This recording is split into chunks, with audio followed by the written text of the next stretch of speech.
Vamos falar sobre a insubordinação dos policiais. Os quartéis das polícias militares já deram vários avisos de insubordinação contra os governos do estado em várias partes do país. No Ceará, tivemos quartelada, uma revolta contra salários baixos que terminou com 2 tiros no senador Cid Gomes.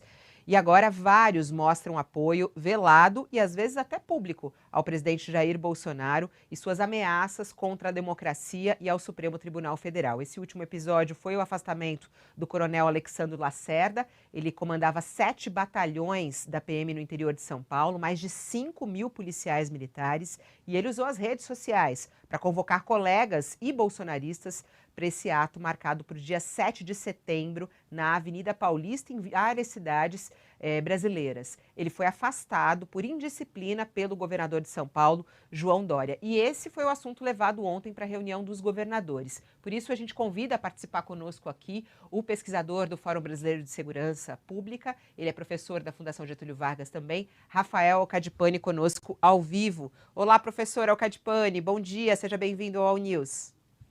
Bom dia, Fabiola. É muito bom falar com você e com seus ouvintes. Vamos lá. Qual é o risco mesmo dessa insubordinação? Isso é real? Isso está acontecendo nos estados brasileiros, professor? Infelizmente, a gente tem uma excessiva politização das polícias militares. Isso já tem acontecido, vem da última eleição, né, até antes disso, com vários policiais que saem da ativa e rapidamente entram na polícia, né? E eu acredito que sim, eu acredito que existe um risco muito mais de omissão da polícia em uma tentativa, por exemplo, de invasão do Congresso Nacional, em uma tentativa de invasão do Supremo Tribunal Federal, de uma tentativa de invasão de assembleias legislativas. Quer dizer, a polícia deixar que isso aconteça do que a polícia efetivamente realizar um motim a favor do Bolsonaro. Agora, é um cenário extremamente preocupante e a gente está percebendo hoje uma coisa que muita gente já sabe há muito tempo, que os nossos governadores não controlam as nossas polícias militares. Nossos governadores têm uma dificuldade muito grande de controlar as polícias militares. Elas cresceram muito, a gente não tem mecanismos de controle social efetivo, o Ministério Público não exerce o seu controle efetivo que deveria existir, exercer como controle externo, e a gente vive nessa situação onde coronéis da ativa convocam pessoas para manifestações, o que é inconcebível em qualquer país do mundo. E, segundo a nossa legislação, né, eles podem ser afastados, demitidos, né, se fizerem isso. Eles não podem participar de atos, né, professor? O policial ele é vedado a fazer manifestações políticas, digamos assim, né? O pessoal da reserva, sim, pode fazer, a pessoa que está de folga pode participar de atos, mas essas são sempre zonas nebulosas da legislação, e a gente tem visto uma conivência muito grande das corregedorias de polícia militar, a gente tem visto uma conivência muito grande nos comandos de polícia militar no Brasil. A gente não pode esquecer que a gente teve no Ceará um chefe de força nacional fazendo discurso para policiais amotinados. Homem armado, mulher armada, não pode fazer política e não pode amotinar contra o governo e contra a população.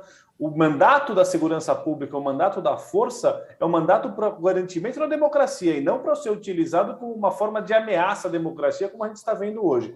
É muito urgente que os governadores tentem restabelecer o controle das polícias militares, que a gente faça uma mudança de legislação para se ter um controle externo efetivo e mais, que quem está comandando a polícia militar hoje tenha bom senso e pense na instituição, porque o que está acontecendo hoje vai gerar um dano institucional, já está gerando e vai continuar gerando por anos a fio.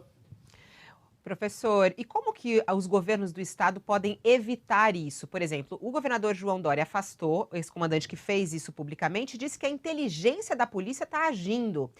Como evitar isso? Esse é um ponto. E uma outra pergunta que também está ligada a isso: o que faz esses policiais apoiarem Bolsonaro? Por que estão ao lado do presidente? Eles estão ao lado do presidente porque tem uma identificação ideológica muito grande.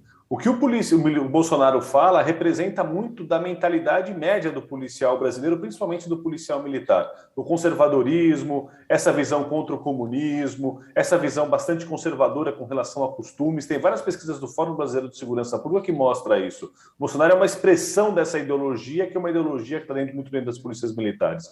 Para mudar isso, Fabiola, primeiro tem que mudar a formação. A formação hoje das PMs é muito ideológica. Ainda se faz muita ideologia ao invés de fazer um ensino técnico, um ensino profissional, um ensino para que coisas que melhorem. O segundo aspecto é preciso urgentemente que haja uma quarentena. O policial que sai da ativa, ele precisa esperar pelo menos 2 anos para poder se candidatar a alguma coisa. O que acontece hoje muito é que muita gente fica insuflando a tropa para conseguir ter voto, para poder se eleger deputado, para poder se eleger senador, para poder se eleger qualquer outro cargo político, prefeito e coisas do gênero. Um terceiro aspecto que é muito importante é preciso regular o que um oficial da reserva pode dizer, um policial da reserva pode dizer em termos políticos. Um policial da reserva não pode atentar contra a democracia, não pode insuflar a sua tropa contra a democracia, a tropa que ele já fez parte. Não pode se utilizar os símbolos da polícia, como é feito hoje, para fazer política, que a gente tem visto muita gente fazendo isso. E, por fim, a gente precisa o restabelecimento do bom senso dos comandos das polícias militares no Brasil, para que eles percebam que eles estão aí a serviço da sociedade e do povo, e não para fazer ameaça golpista.